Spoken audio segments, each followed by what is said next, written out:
Alright, today we are going to do a radical expressions review. I think all of this you have seen at one point, but you may have forgotten. So I'm going to teach it like you have seen it. If you need some more help, I did look in our geometry books, and at the very beginning they have a 0 section, and section 0-9 is square roots and simplifying radicals. So there's more examples in the book. You guys are really good at Googling. You can always go Google or come see me or whoever your teacher is and get some more help. First of all, I want to talk about something really important. If we talk about the square root of 10, if you actually happen to put that in your calculator, it approximates to 3.16.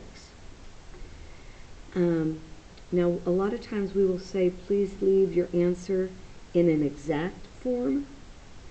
And when we mean an exact form, this is the exact answer. For some reason, kids sometimes like to think, well, this is more exact because it's got the decimal, but we've actually rounded. If you put that in your calculator, it keeps going.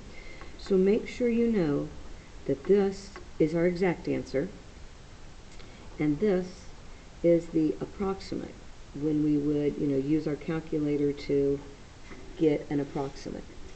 So make sure you know the difference, and if on a test or a quiz we ask for the exact answer, please leave it in a square root.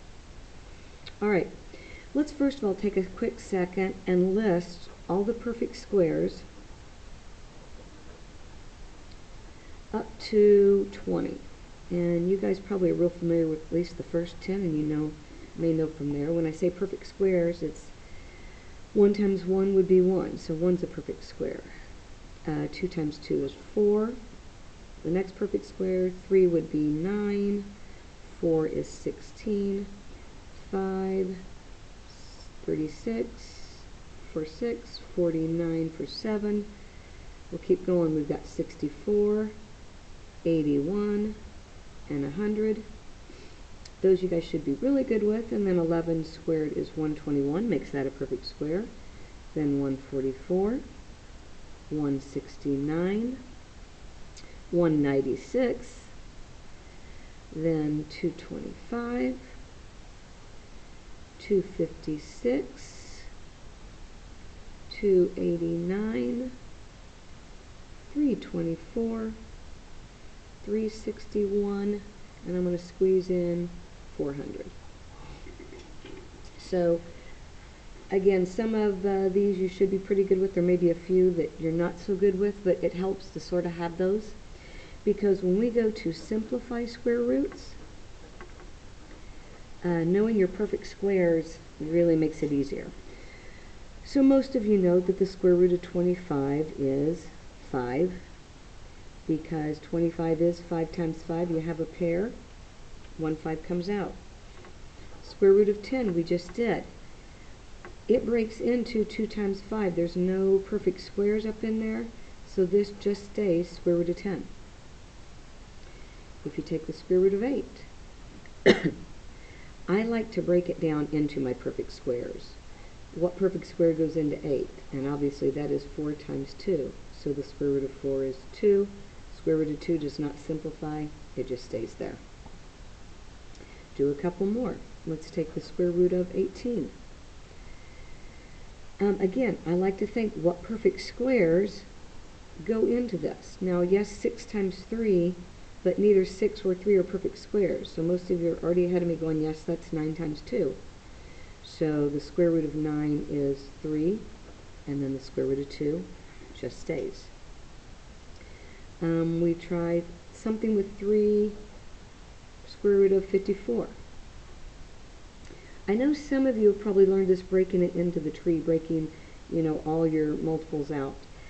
That works, but it just sometimes is so confusing when you get down to the bottom and you have all these numbers and you can't figure out which ones go where and you leave them.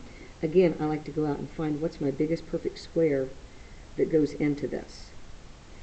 And the largest perfect square is, I'm going to keep my 3 here, it's 9 times 6. So the square root of 9 is 3. You still have the 6 on the inside. And I know sometimes people know, what do you do with these? Do you add them? Well, there's no plus sign in between here, so it's multiplication. So that simplifies to 9 square root of 6. And if I give you the square root of 169, well, hopefully you realize, hey, that was one of my perfect squares. It's just 13.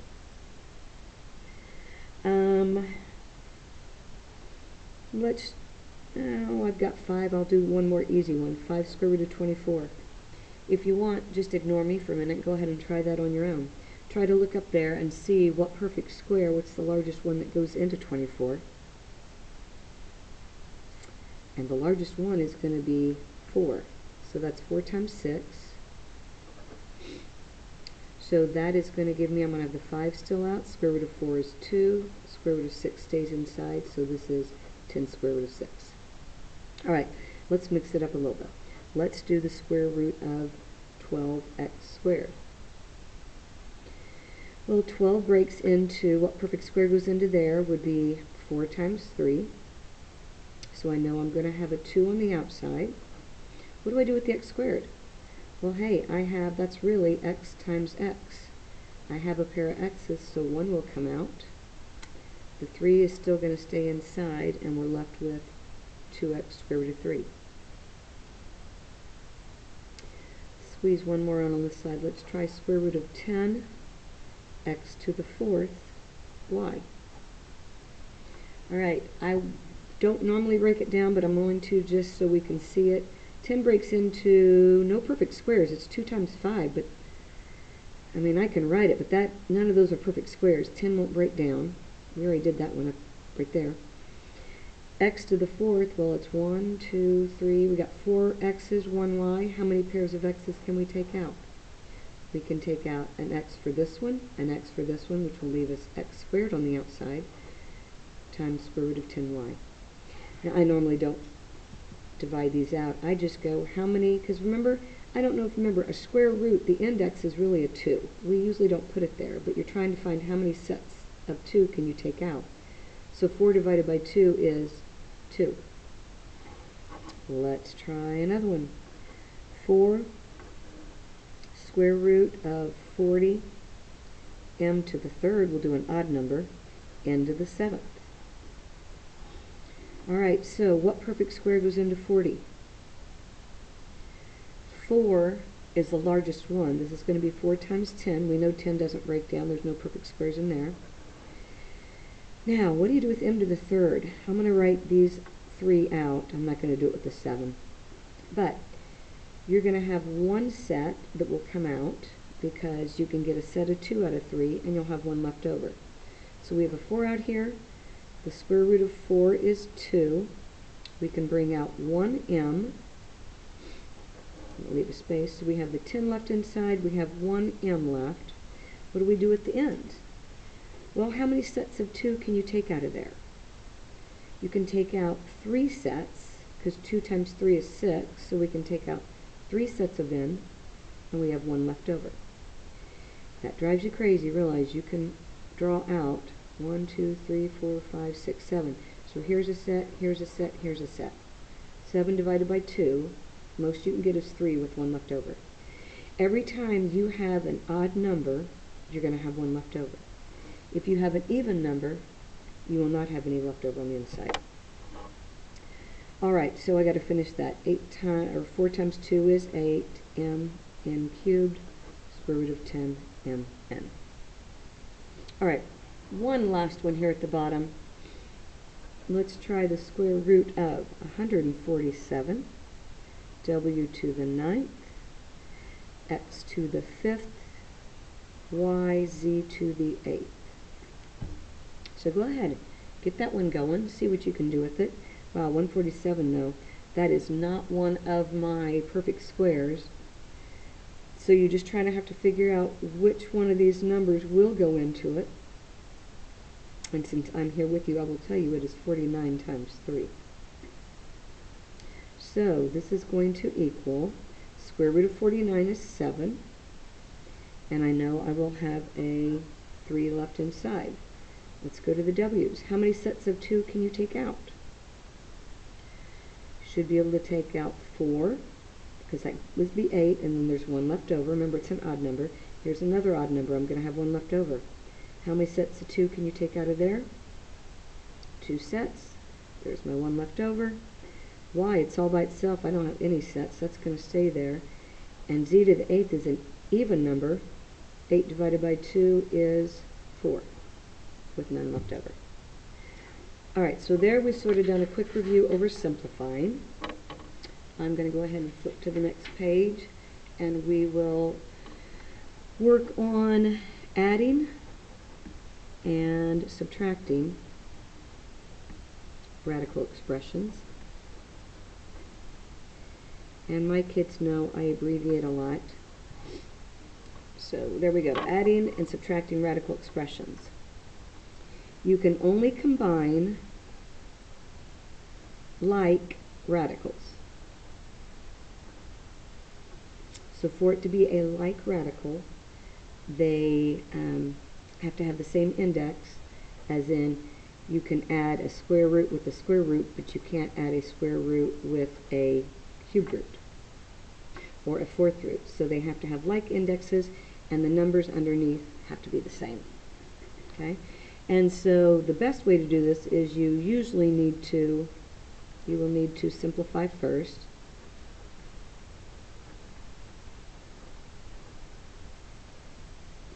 Okay, so we're always going to simplify first. So let's be fun and switch colors here. Let's do some examples. Let's take 4 square root of 10 plus square root of 13 minus 9 square root of 10. Alright, so on this one, square root of 10 doesn't simplify. We've already figured that out. Square root of 13, that's prime. It does not simplify. So these are like radicals. They have the same number underneath, and they are both square roots. So 4 minus 9 equals a negative 5 square root of 10 plus square root of 13. You cannot combine it because it doesn't go. So it doesn't matter if you write it this way or if you write the square root of 13 minus 5 square root of 10. Same answer. Alright, how about, let's try 9 square root of 32 plus square root of 2.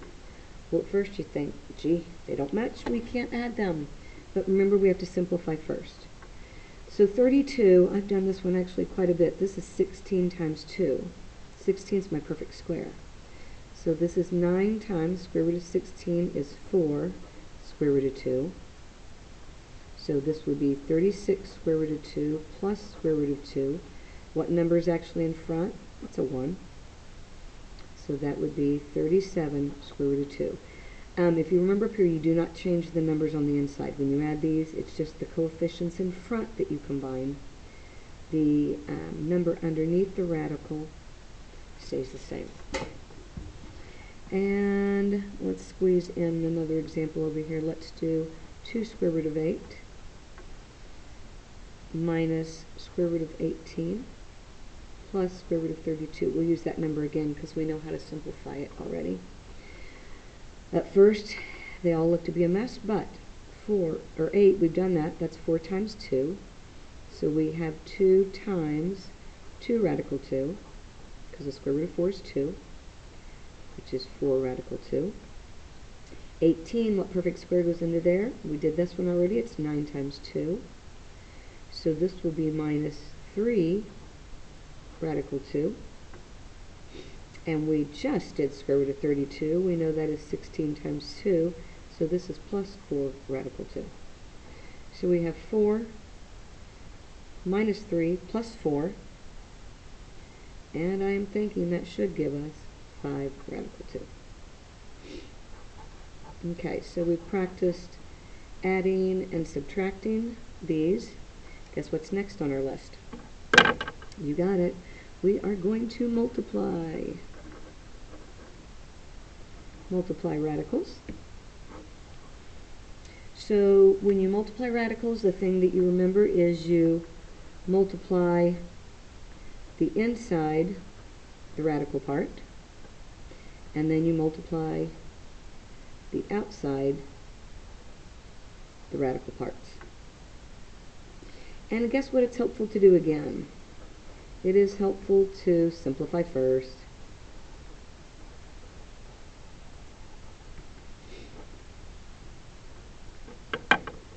Okay, back to some examples. let's take 2 radical 8 times 3 radical 28. In actuality, you can multiply the 2 and the 3 first and the 8 and the 28, but it is really helpful to simplify first. So let's go ahead. We know 8 is 4 times 2, which is 2 radical 2, so I have 4 radical 2. 28, we haven't done this one yet. The largest perfect square that goes into it is 4. 4 times 7. So we're going to have 3 times square root of 4 is 2 radical 7. So this will give us 6 radical 7. So we have 4 radical 2 times 6 radical 7. 4 times 6 is 24. 2 times 7 is radical 14. Now double check just to make sure that this doesn't simplify anymore, and 14 is just 2 times 7, so that does not simplify anymore. We're done. And we're still going. Another one. Let's take square root of 2 times square root of 2 plus 3 square root 5. Okay, when you have something like this, remember you're going to distribute. And remember, square root of 2 times square root of 2 is square root of 4, but that simplifies into 2. If you just remember, any time you take the square root of a number times itself, you just get the number back out. It makes life easy when you remember that. And then square root of 2 times 3 square root of 5, well, 3 is going to be multiplied times the 1, so that's 3 square root of 10. We know square root of 10 doesn't simplify, so that is our answer. And let's do one more of these. Let's take square root of 7 plus square root of 2 times square root of 7 minus 3 square root of 2. Guess what we get to do here? Oh, you got it. We're going to get a FOIL. Almost as much fun as factoring. So, square root of 7 times square root of 7, we just talked about, it's just 7. Square root of 7 times negative 3 square root of 2. Well, remember there's a 1 in front, so this is negative 3 times 7 times 2 is 14.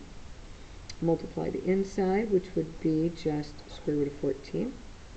Multiply our last terms, and that will be a negative 3. Oh, square root of 2 times square root of 2 is just 2. So I have 7, let's see, negative 3, oh look, these are common terms.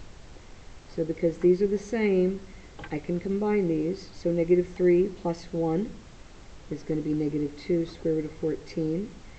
And then this will give me a negative 6 at the end. So I'm almost done, but now I can combine the 7 and the negative 6. And that will give me just 1 minus 2 square root of 14. Alright, done multiplying. And yes, we do have one more page. So flip-flop, grab another sheet. We have one less section we've multiplied. So what's left? Yep, we are dividing our rads. Alright, so we're starting off with just the fun ones. So we have the square root of 2 over square root of 25. Anytime you have one fraction into a square root like that, you can break it into two separate radicals like that. Now, if possible, sometimes these will simplify, and actually right here, this one will. Square root of 2 doesn't, but the square root of 25 is 5, and so we have our answer right there. Let's squeeze in one more here. Let's do square root of 4 x to the third over 81 y squared. So once again, let's just break it up into the two separate. And actually, I usually just do this without rewriting it. I just, in my head, do it, but I'm going to write it out. Square root of 4 is 2. Okay, here we have an odd number, so you know we're going to have one left over. How many sets of 2 can you take out? Just one set. And we will have one left over. Oops, I left my 1 right there. It's square root of 81, which is 9 and 1y. And that is that answer. But unfortunately, we have this math law I don't know, the math gods up somewhere must have come up with this one. But what it says is you cannot ever leave a radical, do you remember where it's at, where you can't leave it? In the denominator of a fraction. That is a bad, bad thing. Don't know why, but we just don't. So, to deal with this,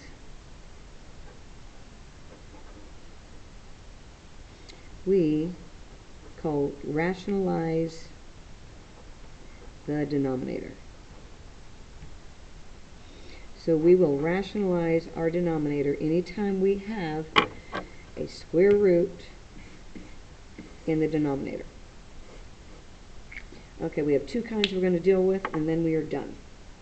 So the first one is when you just have a monomial denominator, monodenominator. That means just a single thing in your denominator. So let's say we have square root of 25 over 2. I'm going to break it up into my two fractions, or the two parts.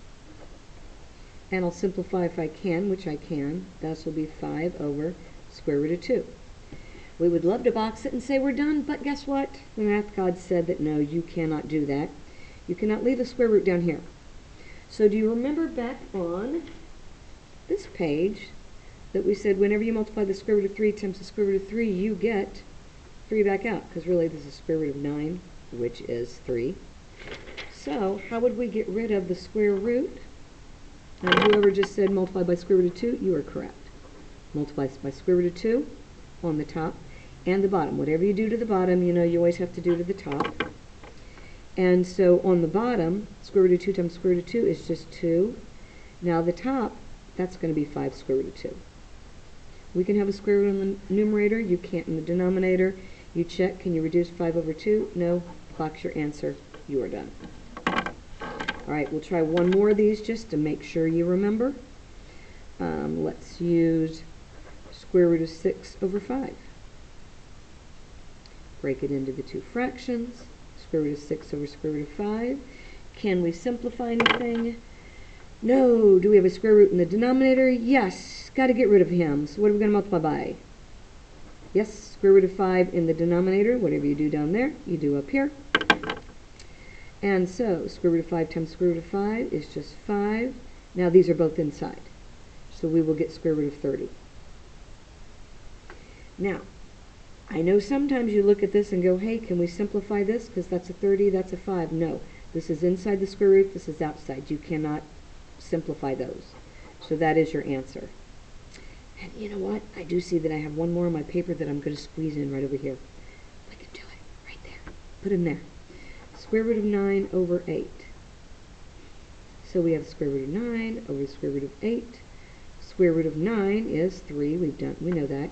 8, remember we've done that a few times. It's 4 times 2, so it is 2 radical 2. Okay, so if you reduce this first, if you don't reduce it first, you're going to multiply by square root of 8. It is so much better to reduce first, because now the only thing that I have to multiply to get rid of the square root of 2 is the square root of 2. We don't have to worry about the 2, it's outside. This is the only thing that we need to worry about. So now, in the numerator, I'm going to have 3 square root 2. The bottom, what's the square root of 2 times square root of 2? That is 2. Plus I have that 2, so 2 times 2 is 4. And that's that answer. All right, so I told you that's when you have a monomial denominator. What happens when you have a binomial denominator? That's different.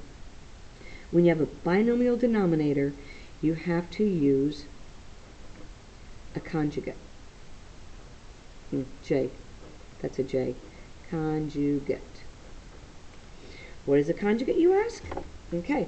Well, if you are dealing with the binomial that is a plus b, the conjugate would be a minus b. If the binomial denominator you have is x plus 2, your conjugate would be x minus 2.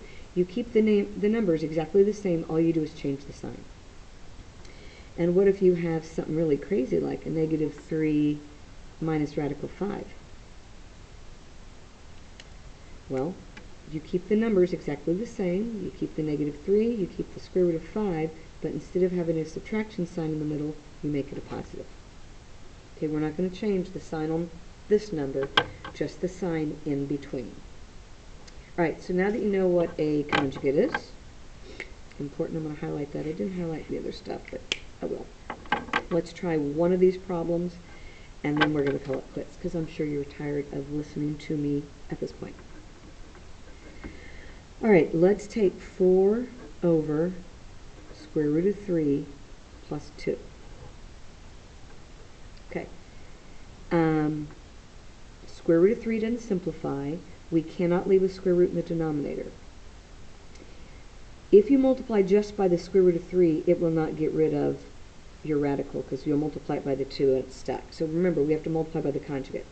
So what is the conjugate?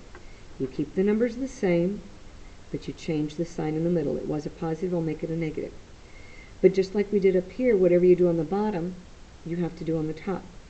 So we're going to divide this by, or on the top, put square root of 3 minus square root of 2, or by 2.